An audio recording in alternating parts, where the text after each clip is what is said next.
drafting the blueprint on how to beat the 6 best fighters in the world as defined by me, I guess. So let's go through it. If you enjoy the content, be sure to like and subscribe to the channel so I can grow.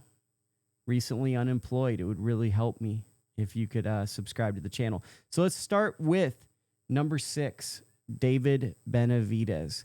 Benavidez, to beat Benavidez is a tall order, but the big thing about Benavidez is you have to be mentally willing to absorb punishment. I don't care how technically sound you are, how good you are at slipping punches. To beat David Benavidez, there's a level of willingness of absorbing big, thudding, tough shots.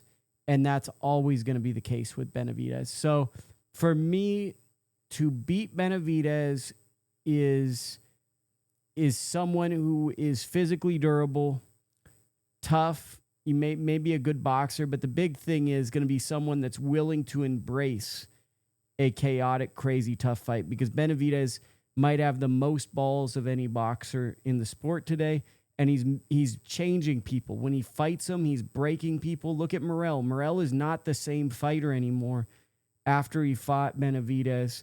Maybe he can come back, but he's taking pieces of great fighters. We haven't seen Demetrius Andrade return.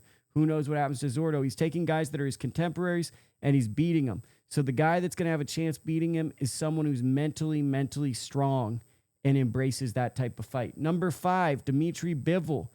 Bivol is a fighter who is based on rhythm. He's like a fencer. He's all about rhythm and timing. He throws straight jabs, long right hands. He jumps in and out. He changes his speeds with his feet, kind of like Inoue.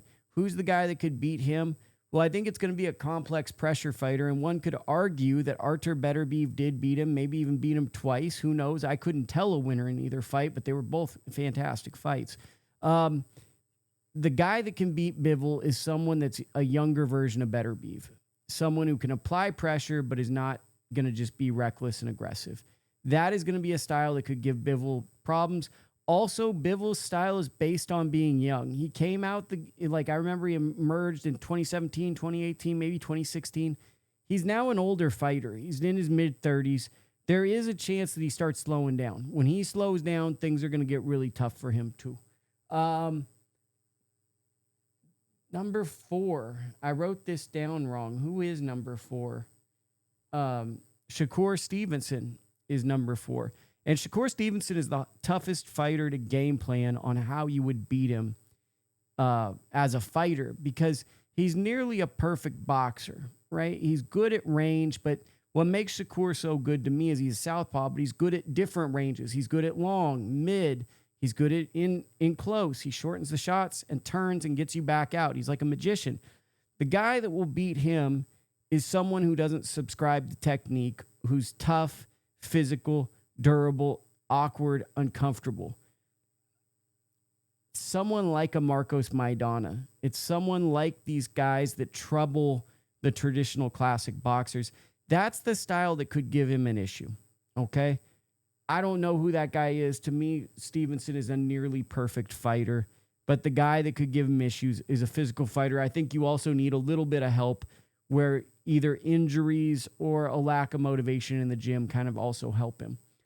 Jesse Bam Rodriguez. Bam Rodriguez is another one of these near perfect fighters. Amazing footwork, brilliant boxing ability. I mean, he's just nearly a perfect fighter. Couple of things. Weight ceilings. If he goes up too high in weight, there's a chance he's just too little at a certain point. Little fighters, and by little I mean flyweight division fighters, typically get older quicker. So I think there's also a chance that he could be really, really good, and then he hits a point where he gets old overnight. So I'm saying a lot to say, right now, I don't really see the fighter outside of a Naoya Inoue or maybe a Junto Nakatani that can compete with Bam Rodriguez, and that's across many different weight classes. His skill set is so unique and so difficult to deal with. I just don't see many guys being able to do that. Naoya Inoue. Inoue does have a path to lose, and it's because he can be very aggressive looking to finish, and his aggression, I still feel like if he keeps fighting, will catch up to him because he's willingly a little too willing to exchange punches with people, and those punches could come back and haunt him.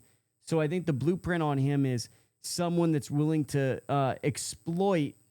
If Inoue gets too aggressive, exploit his aggression, and one night he gets hit and it just goes wrong. And finally, my guy, one of my favorite fighters of this era, really underrated fighter now, Oleksandr Usyk, a guy I feel like a lot of people are bashing now. Usyk, fantastic fighter, kind of does it all. Really good boxer, never loads up on shots, just kind of touches. Fantastic fighter.